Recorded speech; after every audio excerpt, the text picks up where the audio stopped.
And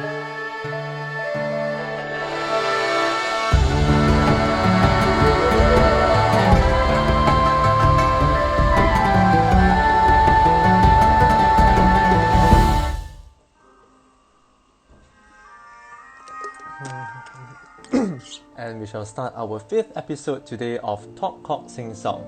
Now, this initiative is actually something by Open Score Project, and now my guest today is Eunice Koh, and she's actually a cellist. Hey! Hey! Hello, Eunice! You made it! Great, how are you? You even dressed up for the occasion. I know, wanna be more like girl. I'm at Southern Illinois University, Carbondale. But I did a master class with my current professor in SIU in Singapore, and he sent me an email after the master class and asked if I was interested to apply to the school. And I was I see. Okay. I've always been thinking about doing masters, but so when he sent me the email, I was like, okay, I really gotta hop on this opportunity. Does multiculturalism play a big part of music in the US? Not really. I mean, there are a lot of ethnomusicology studies going on. Sure. But like at least where I am, people are not very exposed to Chinese or multicultural music. So in fact, this semester I wrote a paper on Mongolian music and their So and it was like a huge thing for some of the professors. It's super interesting for a lot of professors and my friends because they don't really have opportunities to interact with Chinese music. So it's kind of like your duty right now to bring Asian music over to the US, right? Kind of. So what will we be playing for us right now? I'll be playing Bach's Cello Suite number 5G. Okay. And I chose to play with Scordatura on the A string.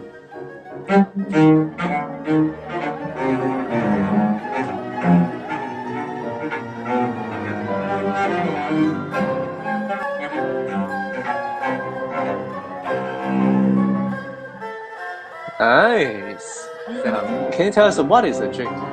Imagine people in the old days, which is the Baroque period, the old days, where they wear those like big clothes with big skirts and big dresses, and they're gonna dance to this because this is like their evening music, kind of. Yeah, sure.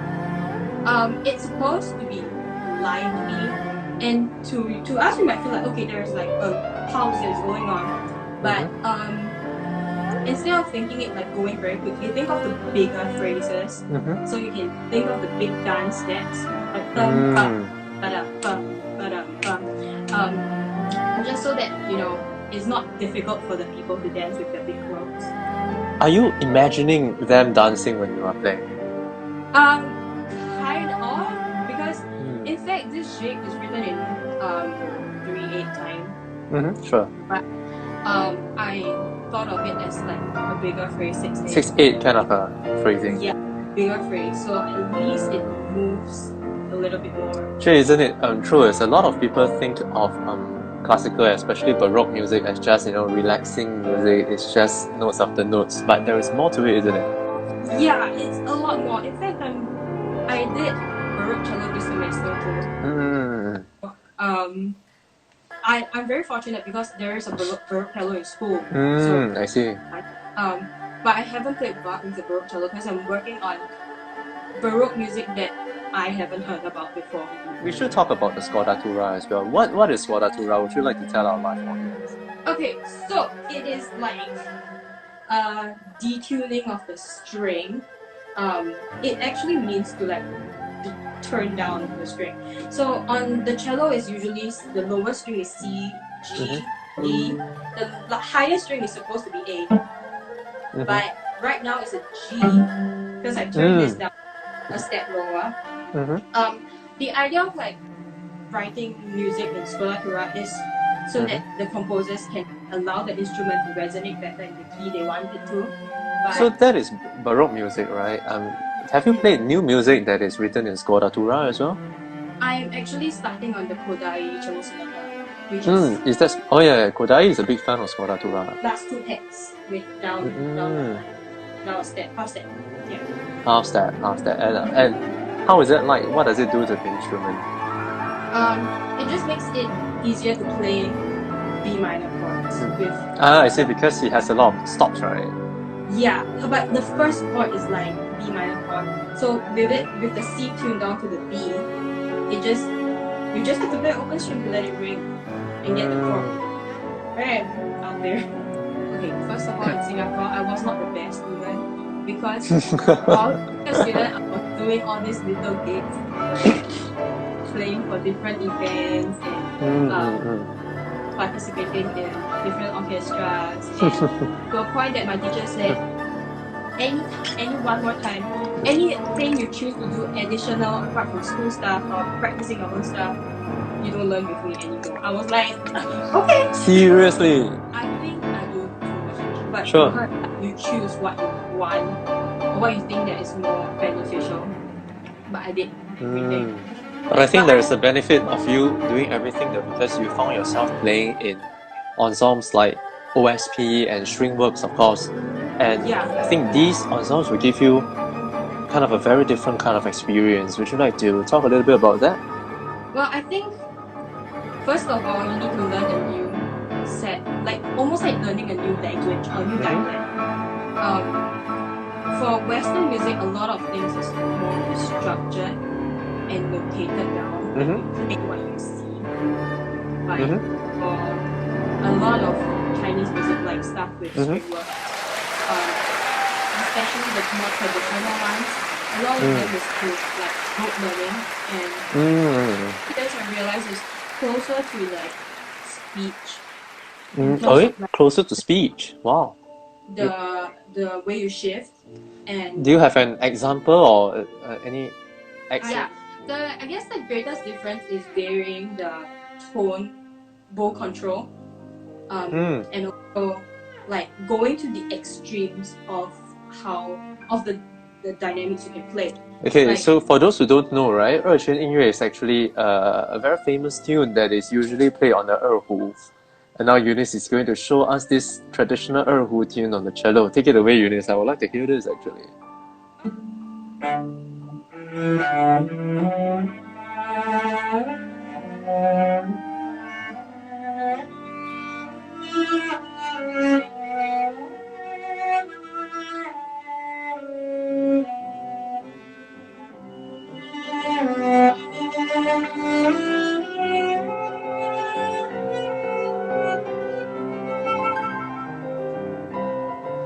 Wow, it is very nice. I can hear a lot of ornamentations that remind me of the erhu.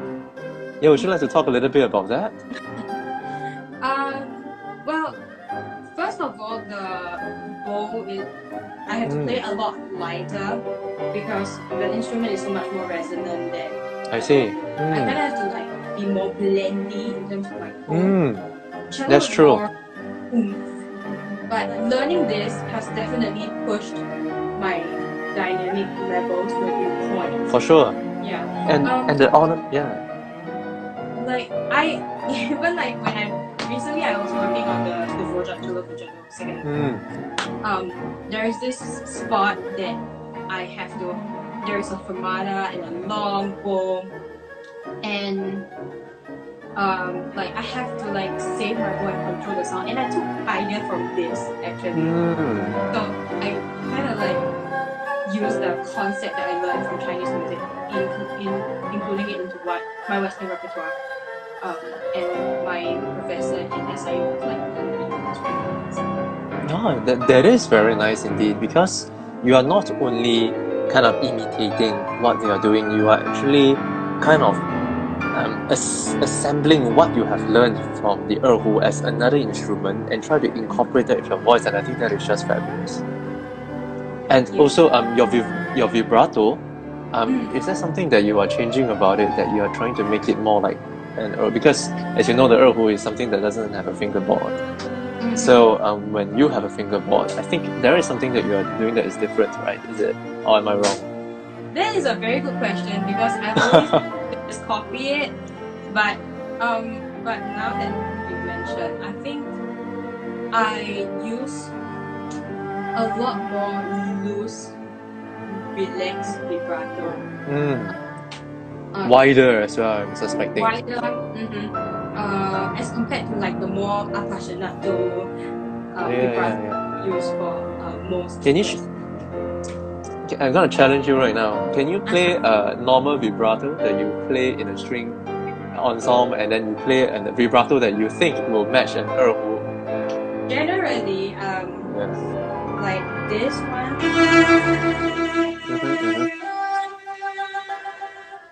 If I need it to be very rich, passionate, Chinese touch to it, would probably be like. No worry, I'm not gonna judge you.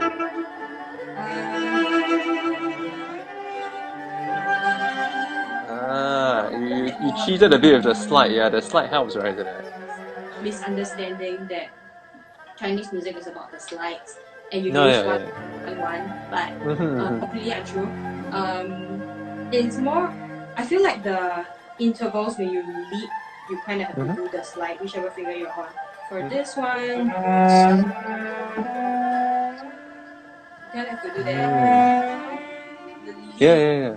Like You get it actually in different regions of Chinese music. Certain intervals always have a certain lead, a certain slide. It's not different from Indian ragas, where certain notes in a certain raga will definitely have an ornamentation. Actually, there is some knowledge to this. Someone said that it sounds like a human voice, which I have to agree, because I think a lot of erhu music is actually imitating human singing, and I think you are trying to imitate that as well. The fact that there is also a Chinese version of the cello which they created I think in the 60s and 70s when they first saw the cello. I think it's called a gehu. Have you tried it, and what do you think of it? I actually went to the Dunhuang's factory in China. Oh wow! A few years back, and then I tried the one that they were making at that point. It's a lot heavier, but it sounds like more than 50% muted than what you have here. And I found it really strange because, like, even when we use modern cellos in Chinese orchestra, you can barely hear it, unless it's in like a chamber setting. But if you are playing in the orchestra, like most of the time you don't hear it unless there's a solo. A quartet mate of yours, a quintet mate of yours actually just asked, with your experience in Chinese music, would you be interested to learn the Ma Tou Qin, which is a Morocco? Yes. When you just answered that by saying that I think you two are made for each other as quartet members. Yeah, I mean, definitely. I just wrote a paper on it. I've been thinking about learning it. Of course, I have to sacrifice my cuticles, which I'm not sure if I'm ready for that. Let me get this cello learned before I go on to the other instruments. You mentioned a couple of times that you teach as well. I would love to hear a little bit about kind of your philosophies when you teach music. I don't exactly have like a philosophy. But every time when I meet a new student, I kind of learn, absorb from the students, absorb the student's energy, what the student likes, communicate a lot with the student. If it's a young kid, most of the time I try to connect a lot more with the parents, just to know where they are and how they learn. And I personally like teaching young kids a lot. I think they absorb the most at that point, at the age. And also, I guess it's a lot more fun when you get to start painting on a plain canvas. Sure. Yeah. Would you advise them to play in different ensembles as well, like fusion ensembles, like what you did yourself? I definitely will. I think this journey has been the most exciting for me so far, learning from different groups, because apart from playing with OST, with stringworks, with different Chinese orchestras over the years, I play with Western orchestra and string ensembles, and even like opera productions with film music. So even musical theatre. So I truly appreciate the fact that I got to play with so many groups, just so that it made me a musician I am today. It made me more exposed to things. It made me see music differently. Like I have more like creative, weird ideas when I play music. For sure. So all the different places I played. It allowed me to vary my tone, my music, the musicality, tone, quality in all the pieces I play. So yeah. When we are done with this situation, where can people catch you in action and learn more about you and your music? I'm not sure if there's anything that will be going on in the music scene after this whole thing is done.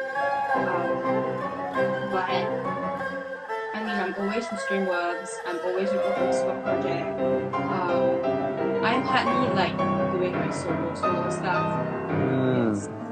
Yeah, so for those who are interested to learn more about Eunice and her music, I'm sure you can follow her on Instagram, and also I know that Open Score Project often shares links that are performed by their members as well. So I would definitely be looking forward to more of that.